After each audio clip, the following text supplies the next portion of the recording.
Eccoci qua ragazzi, salve a tutti, bentornati sul canale, buon mercoledì. Prima di cominciare questo contenuto, notizia che ogni mese esce fuori, rimbalza dappertutto, il Napoli, la situazione di Avarà, Osimhen, Manolas, penalizzazione, cosa rischia, i tifosi della Juve che ovviamente riemergono e dicono a noi ci hanno tolti i punti per questo, per quell'altro.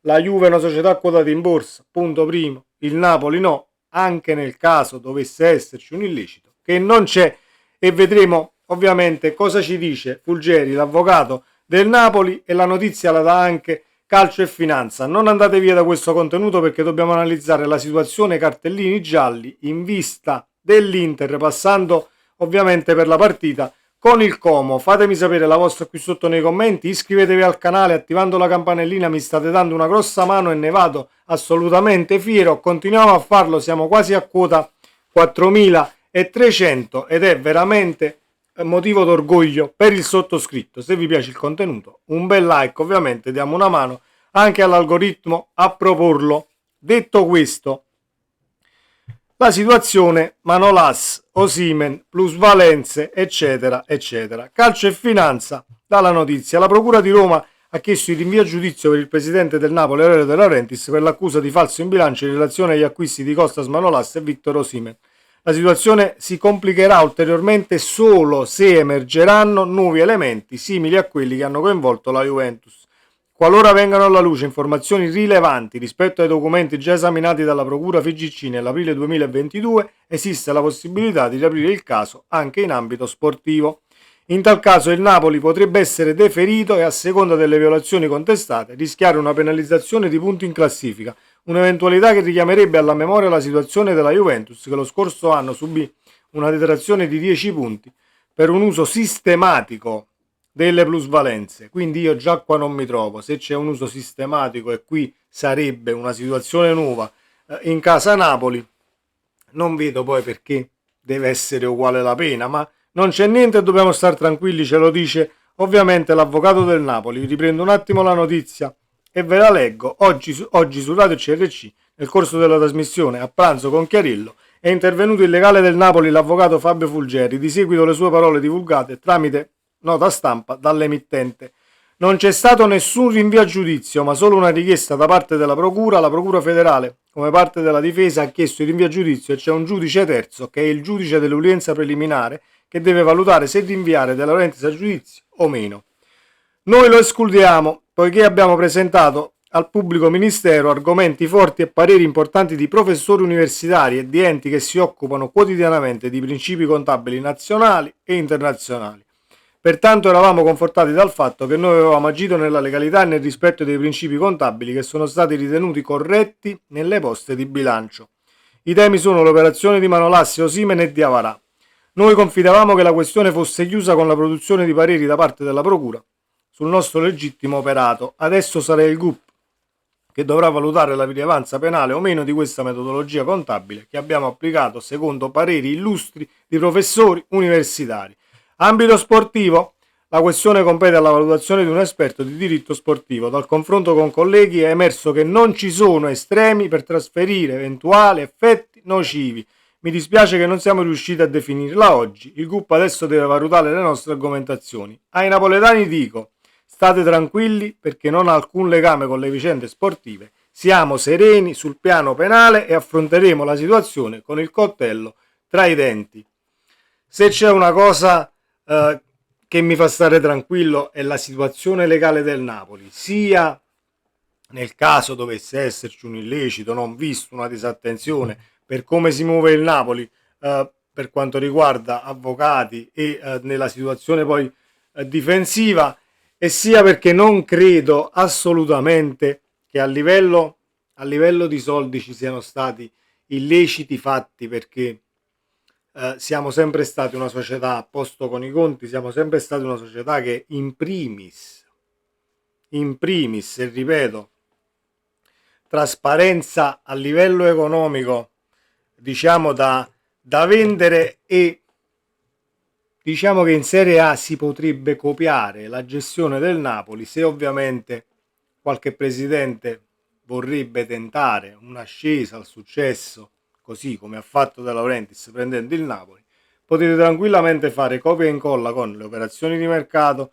ovviamente calciatori presi a poco e rivenduti, visione per quanto riguarda il progetto, andate avanti e vediamo poi chi ci arriva ai livelli del Napoli, essendo una società che non chiede niente a nessuno, non ha sicuramente lo sceicco dietro o qualche zio dell'America che quante te serve? 50 milioni, 60, rifondiamo, mettiamo altri soldi, non c'è problema, eccetera, eccetera. No, il Napoli non è così e comunque dobbiamo stare tranquilli, assolutamente. Come ha detto l'avvocato Fabio Fulgeri, non succederà praticamente niente e i tifosi avversari che ancora sperano in penalizzazioni per il Napoli, potete stare tranquilli, ma non succederà praticamente niente. Quindi statevene tranquilli e godetevi il vostro campionato. Detto questo, situazione cartellini per quanto riguarda ovviamente il proseguo del campionato.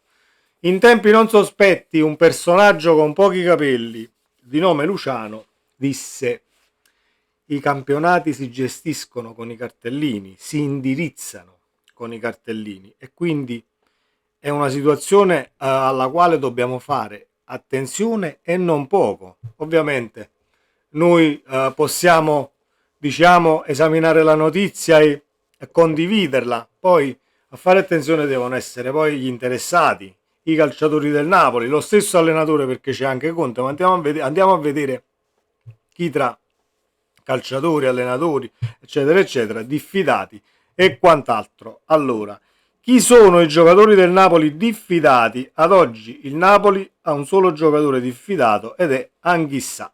Dunque, in caso di cartellino giallo contro il Como, Anghissà non potrà giocare la partita con l'Inter. L'altro è Antonio Conte, 4 cartellini, ci aggiungiamo anche Fabregas che ne ha 4 anche lui, quindi se nel caso vengono ammoniti gli allenatori dobbiamo affrontare il match senza il top player in panchina. Il Napoli ha anche calciatori che possono andare in diffida, ovvero beccando un cartellino contro il Como arrivano in diffida e devono poi fare attenzione contro l'Inter perché poi scatta la squalifica dalla partita dopo, ovvero Di Lorenzo e Lobotka. Quindi non solo attenzione alla partita contro il Como, ma dobbiamo fare pure attenzione poi nel caso Di Lorenzo e Lobo vanno in diffida, la partita con l'Inter diventa fondamentale per poi non beccare il cartellino per la settimana dopo. E visto che abbiamo anche una situazione, meno male che sta rientrando un tantino la storia infortuni sulla sinistra e quant'altro, però avere poi qualche calciatore dell'11 titolare squalificato butterebbe, diciamo, un po' di benzina sul fuoco per quanto riguarda chi schierare, non i cambi, come disse Conte, chi metto, eccetera, eccetera. Quindi dobbiamo fare assolutamente attenzione. I diffidati però ci sono anche dall'altra parte in casa Inter, tanto è vero che nell'Inter ci sono ben 3 diffidati che devono affrontare la partita prima del big match con il Napoli e sono Bastoni, Mkhitaryan e Barella. Loro sono a quota 3 ammonizioni in Serie A, ma pesa il giallo ricevuto in Supercoppa. In caso di ulteriore cartellino saranno squalificati. Quindi noi dobbiamo pensare sicuramente in casa nostra e caro Anghissà, per piacere, quando la gamba la stai mettendo e vedi che sei in ritardo, cerca di, diciamo, in maniera lucida pensarci alla situazione cartellino. Non è che ovviamente dico sì, poi ammoniscono Anguissa col Como, ma andiamo senza Anguissa contro l'Inter, ma che problema c'è? Il problema c'è per quanto riguarda la gestione tattica di questa situazione alla quale il Napoli è arrivato comunque con abbastanza infortuni, tutti quanti sulla fascia sinistra, quindi già siamo in questo periodo di evoluzione tra virgolette per quanto riguarda il modulo, lo schieramento in campo e fare di necessità virtù. Non serve assolutamente avere calciatori fuori per diffida, per qualche cartellino giallo, al limite qualche ammonizione molto ma molto stupida.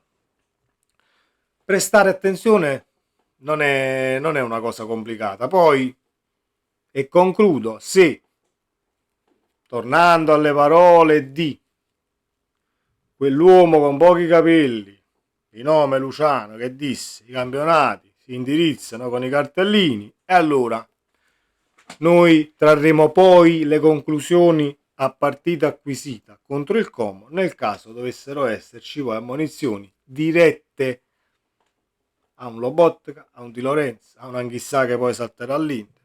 Lo stesso Conte, io mi auguro che Conte riesca a star tranquillo o che non becchi un'ammonizione che non merita, perché poi dici sì, ma tanto quelli calciatori si allenano in settimana. Comunque averlo o non averli in panchina l'allenatore diventa fondamentale in determinate partite. Diventa fondamentale avere l'allenatore in panchina in determinate partite, al di là che tu possa recitare uno spartito a memoria o meno, ti serve l'allenatore per spronarti, per diciamo